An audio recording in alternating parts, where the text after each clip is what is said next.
porque você vê o governo hoje preocupado em rastrear onde estão as armas dos CACs, né? Que são os colecionadores, atiradores e caçadores, armamentos adquiridos dentro da lei com uma vasta documentação e pesquisa. E preocupado, pior ainda, com o que você fala, o que você escreve, o que você publica dentro das redes sociais, levando até a prisão, como tem muita gente presa até hoje. E enquanto o crime organizado tem acesso ao sistema de monitoramento público, né? Essas câmeras que você vê hoje aí nas rodovias, nas avenidas principais, na frente de hospitais, delegacias, na frente de batalhões das Forças Armadas, batalhões das polícias especiais, aeroportos, portos. Então, esse é o sistema que a facção estava dentro, né? Monitorando tudo. E na conversa da matéria tem o print de um membro da facção onde ele cobra, pede um favor para o parceiro ou parceiro. Vê o que esse carro estava fazendo de sábado até segunda-feira. Né? Verifica aí no Detecta. Esse Detecta é esse programa que tem acesso a essas câmeras, né, de monitoramento público, né, que quem deveria ter acesso a isso era apenas o trânsito, a defesa civil e as polícias. Né? Mas quem que estava lá dentro? A facção. E o negócio é tão esdrúxulo que o cara tava trocando ideia via WhatsApp, né? Enquanto as polícias precisam de linhas seguras, canais exclusivos de conversa do governo, salas de crises, né? Aquele botão vermelho, aquele telefone especial, não. A facção ela é muito mais simples, ela já chama o parceiro que está lá dentro, o cara tá na tela, né? Tem o print da tela, né? Para saber onde um carro estava entre sábado e domingo em um dia ou semana específica lá.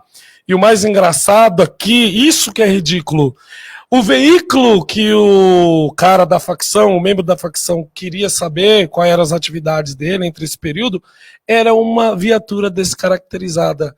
Olha só, por si só, a viatura descaracterizada já deveria ser um segredo de Estado, né? E o mais interessante aqui, gritante disso tudo, é que é o seguinte: tudo isso veio às claras depois que foi divulgado o plano para sequestrar e tirar a vida da família do Sérgio Moro, de um senador e um deputado federal, né, que a esposa dele é deputado federal pelo estado de São Paulo, né? E um promotor de justiça que batalha contra o crime, né? Duas coisas interessantes eu faço aqui. O STF, por exemplo, nenhum dos ministros deu qualquer tipo de declaração que ia combater isso, que ia mandar averiguar, que ia para cima, que se fosse no caso do Bolsonaro, né, já tinha mandado amarrar as pernas dele, colocar de ponta cabeça e deixar num calabouço.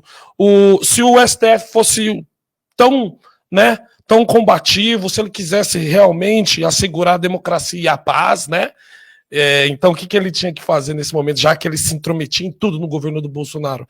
Tinha que vir a público o Alexandre de Moraes declarar guerra contra a facção agora nesse momento, mas não, o silêncio. É um promotor de justiça ali, né? E um senador da República. Ninguém falou sobre isso. E a outra observação que eu faço é o seguinte, que não é uma observação, é verdade. A gente só ficou sabendo desses atentados aí do Sérgio Moro, a deputada federal, a esposa dele, e o promotor de justiça, porque um ex-integrante da facção, né, que estava jurado pela própria facção, sei lá o que ele fez lá, tinha data e hora para ele ir embora dessa para melhor ou da pior, para pior, né? Se sentiu ameaçado e procurou a polícia e fez a delação, né? Então ele que contou isso. Olha só, se ele não tivesse delatado, a gente não quer ficar sabendo disso. E agora vem dizer que a Polícia Federal, junto com a inteligência, mentira! Foi por causa de um ex-integrante, né, que estava com medo de morrer e aí procurou a polícia em troca de proteção. Então você vê o grito de desespero hoje que uma sociedade tem para dar depois disso tudo. E eu faço uma reflexão sobre isso, que o maior medo hoje da gente que é conservador, né, contra o PT e a esquerda, principalmente as bandeiras socialistas comunistas, a gente se preocupa muito em a gente virar uma Venezuela ou uma China, que tem câmeras de monitoramento, né? Para monitorar a população. Na China, por exemplo, parece que existe mais de 300 ou 500 milhões de câmeras com algoritmo inteligente para monitorar o seu aspecto facial. Ou seja, se você estiver triste, o Estado vai saber. Se você estiver muito preocupado, o Estado vai saber e o próprio algoritmo lança um alerta, né, que você pode estar possivelmente pensando em atentar contra o próprio regime ou o Estado.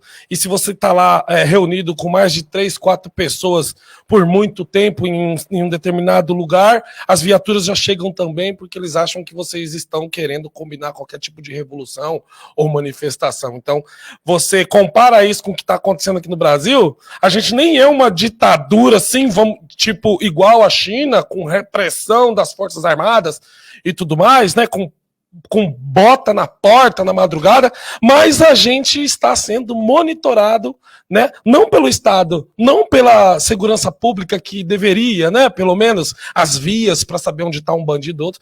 Não.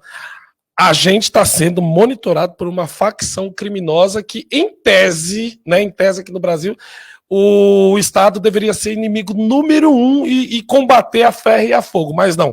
O governo ele está preocupado com pessoas de bem, né, que estão discutindo política hoje, colocando seu pensamento na internet, que deveria ser livre, né, enquanto a facção monitora a própria segurança pública.